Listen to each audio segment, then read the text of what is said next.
7h, 10h sur Radio Courtoisie, ligne droite, Maud Koffler. Bonjour Aurélie Assouline. Bonjour Maud. Alors vous êtes en décalage horaire parce que je crois que vous êtes déjà dans votre circonscription. Enfin déjà, vous êtes dans votre circonscription. Je suis sur ma circonscription pour les élections, effectivement. Absolument. Une heure de plus. Une heure de plus, bon, ça va encore. Aurélie Assouline, vous êtes maire... On a fait pire toutes les deux. Oui, vous êtes maire adjointe du 17e arrondissement de Paris. Vous êtes candidate dans la 8e circonscription des Français de l'étranger en Méditerranée orientale. Alors ça comprend l'Italie, la Grèce, Chypre, Malte, les principautés de Saint-Martin et du Vatican, Israël, Palestine et Turquie, je ne me trompe pas?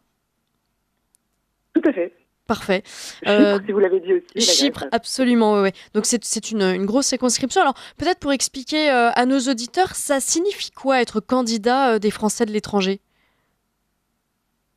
Ça signifie être le premier ambassadeur à l'Assemblée nationale pour nos compatriotes qui se sont établis hors de France, soit dans le cadre d'une expatriation, soit dans le cadre d'une installation plus longue, ou même dans le cadre d'études. Hier, je rencontrais trois jeunes étudiants à Sciences Po qui sont en année d'échange ici et qui sont inscrits sur les listes consulaires pour voter et qui sont sur leur année d'échange à l'étranger.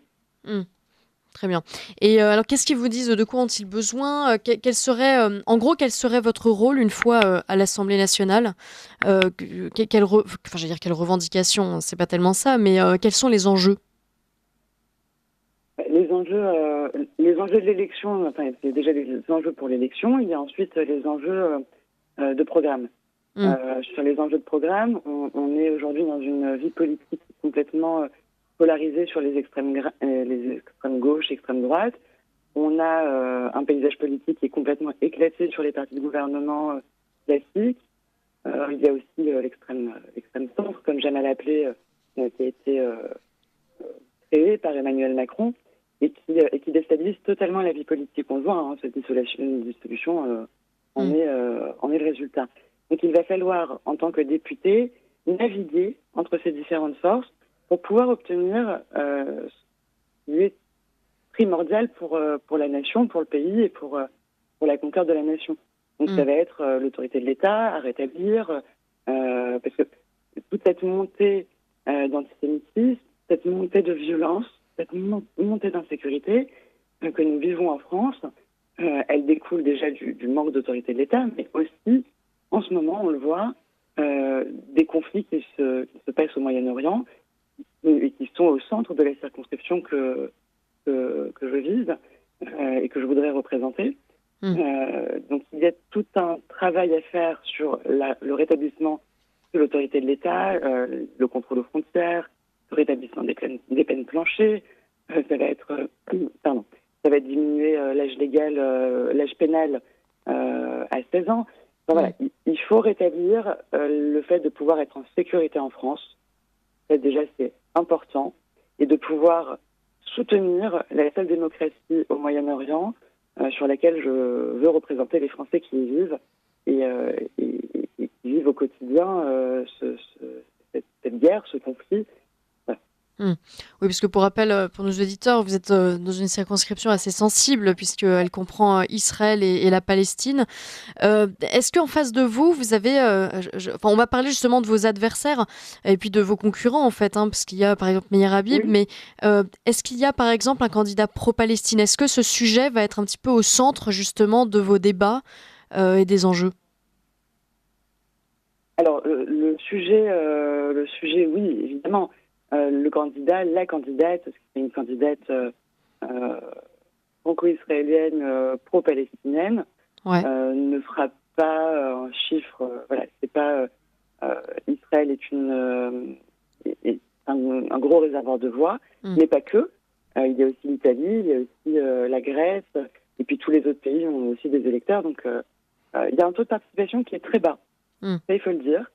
Donc forcément, si un des pays se met à voter, à participer plus qu'Israël ou l'Italie, ils donnent le change.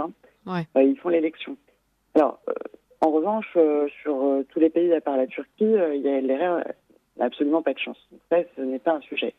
Le sujet est que nous tirons un peu plus vers la droite et l'extrême centre, donc l'extrême centre de Macron, puisqu'on a une candidate, Caroline Yadan, qui est qui est candidate macroniste, et qui, malgré toute sa bonne volonté, ne fera pas grand-chose au sein du groupe d'Emmanuel Macron, comme ça s'est passé ces 2 dernières années sur son mandat, tout simplement parce qu'elle sera dans le groupe d'Emmanuel Macron et devra tout au moins se plier, si ce n'est maximum ne pas voter, s'abstenir de voter si elle n'est pas d'accord. Elle ne pourra pas aller à l'encontre de son groupe, et on le voit aussi sur son bilan, et le fait qu'aller à l'encontre d'Emmanuel Macron, on ne prend le risque quand on est en élection et pendant la campagne électorale, mais pas avant. De l'autre côté, il y a un candidat, c'est Meyer Habib, que nous connaissons bien, sur lequel il y a une ambiguïté indéniable. Le RN dit qu'il a un accord avec M. Habib. Il n'y a pas de candidat RN. Donc voilà, ça tire à la frange les Républicains de Ciotti, contraire à celle que je représente en tant que les Républicains, disons canal historique. Et enfin, vous avez aussi le candidat Zemmour qui lui peut aussi, qui pourrait faire un score parce que la circonscription a beaucoup voté pour Marion Maréchal aux européennes, mais c'était parce que c'était incarné par Marion Maréchal. Le candidat de Zemmour est très peu connu. Ceci dit, je sais que tout le monde a bien conscience qu'un député doit pouvoir être dans un groupe pour pouvoir avoir un temps de parole, pouvoir avoir un poids à l'Assemblée et naviguer entre les différentes forces pour négocier, parce que pour faire passer les lois qu'il faudra faire passer pour l'intérêt supérieur de la France, il faudra évidemment travailler avec d'autres groupes politiques au sein de l'Assemblée. Mais le candidat de M. Zemmour sera complètement isolé s'il venait à gagner cette circonscription, puisqu'il n'aura pas de groupe. Ouais. Alors pour revenir justement aux étiquettes, vous l'évoquiez, Meyer Habib est candidat Les Républicains, Alliance Rassemblement National, officieusement. C'est vrai que ça n'a pas été déclaré officiellement, je crois. Est-ce que vous ne craignez pas une division des voix à cause de ce type d'investiture ? Je suis désolée, ça a coupé et je n'ai pas entendu. Ah, pardon. Non, je disais simplement, pour revenir aux étiquettes, Meyer Habib est effectivement investi Les Républicains, Alliance RN, mais je disais que ça n'avait pas vraiment été officiellement déclaré, il me semble. Est-ce que vous ne craignez pas une division des voix, sachant que Meyer Habib est député sortant? Est-ce qu'il a d'ailleurs un avantage sur vous grâce à cela? Et est-ce que, vous ne craignez pas justement que cette ambiguïté divise davantage les électeurs? Oui, alors, excusez-moi, je vais être un peu vulgaire, mais je n'aime pas qu'on prenne les électeurs pour des cons. Ouais. Les bidouillages derrière boutique, c'est pas possible, on n'a pas 5 ans. Soit on assume ce qu'on fait, soit on l'assume pas. Meyer Habib nie être en accord avec le RN assure qu'il est en accord avec M. Habib. On sait que c'est un proche d'Éric Ciotti qui a eu l'investiture par la partie des cadres qui sont autour d'Éric Ciotti. Ça c'est un premier point. Est-ce que ça a un avantage sur ma candidature? Oui, puisque pas le fait qu'il soit orienté RN, parce que ça je pense qu'au contraire il y en a plusieurs qui ne l'accepteraient pas, à la fois en Italie, en Grèce, et je tiens à rappeler à ce moment-là que le député de la 8e circonscription sera le député de tous les Français de l'étranger de la circonscription et pas seulement ceux d'Israël, quand bien même nous y sommes attachés et qu'en ce moment l'actualité est très présente sur Israël. Ouais. Et donc oui, le seul désavantage que je vais avoir, c'est l'intégrité du scrutin qui est un peu abîmée par la rapidité de la campagne et donc par le déficit de notoriété que je pourrais avoir sur ces pays, puisque M. Habib est élu depuis une quinzaine d'années. Oui. Alors pour parler, il nous reste 3 minutes pour parler un petit peu plus précisément de la campagne. C'est une campagne extrêmement courte. Et alors je crois qu'il y a une particularité dans votre circonscription, ou peut-être même dans toutes les circonscriptions de l'étranger, c'est que le vote a lieu demain. Tout à fait. Alors le vote a lieu à partir de demain midi jusqu'à jeudi midi en ligne. Ouais. Le vote par correspondance cette fois-ci n'est pas mis en place parce qu'il était beaucoup trop court à organiser. Et le vote classique en bureau aura lieu dimanche comme en France. D'accord. Et donc concrètement, comment ça se... C'est très particulier. Bah oui, oui, de fait, complètement, parce que vous, ça diminue drastiquement votre campagne. Est-ce que vous poursuivez la campagne en même temps? Nous avons le droit de continuer la campagne jusqu'à vendredi minuit, comme en France. Donc Ouais. évidemment, je continuerai la campagne. Et oui, c'est encore plus court que court. Mm. C'est déjà que M. Macron a choisi le délai le plus, Ouais. rétréci pour cette élection. Sur les Français de l'étranger, c'est encore plus court, d'autant plus qu'il y a beaucoup de pays à aller voir. Mm. Donc Oui, c'est vous beaucoup vous d'avions. organisez comment d'ailleurs? Hôtel, avion et un bon coussin pour dormir dans l'avion. Ah oui, bon, c'est la meilleure méthode. Voilà. Et Bon, non, non, c'est la allez-y. meilleure méthode. Et puis c'est important d'aller à leur rencontre, d'aller à leur proximité. Je pense que le rôle numéro 1 d'un élu est d'être à proximité de ses électeurs, de ses administrés, pas seulement de ses électeurs d'ailleurs, mais de ses administrés.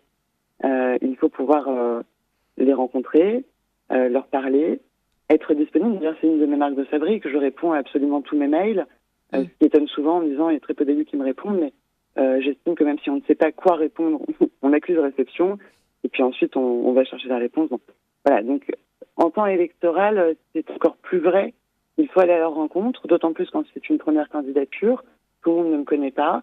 C'est important de leur dire que je veux être leur député, pourquoi je veux être leur député, pourquoi je veux être à leur écoute, pourquoi je veux porter leur voix, et surtout que je veux être la députée de tous les Français, de tous mes compatriotes sur la 8e circonscription. Ouais. Les Italiens ne se sentent pas représentés aujourd'hui, c'est ce qui en ressort. Les Grecs ne se sentent pas représentés.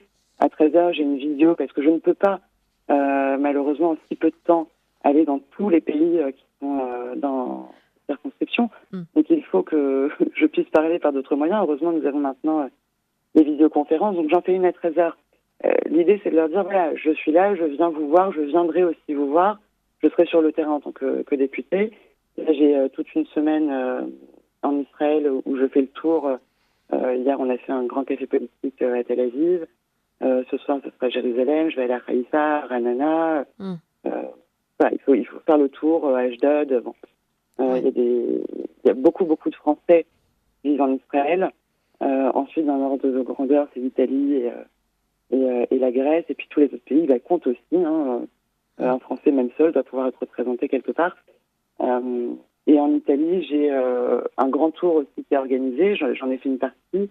Mais mon suppléant, qui est franco-italien, fait le tour de l'Italie. Il était hier à la messe à Rome. Il a fait le tour de la danse française. Donc, voilà. C'est un travail d'équipe. Bon, bah écoutez, avec mon suppléant et avec notre équipe de campagne. Bah écoutez, très bien. Merci beaucoup Aurélie Assouline. Merci de nous avoir éclairé sur cette circonscription, sur les enjeux de cette circonscription. Bon courage pour cette très courte campagne et donc ce vote qui débute demain midi.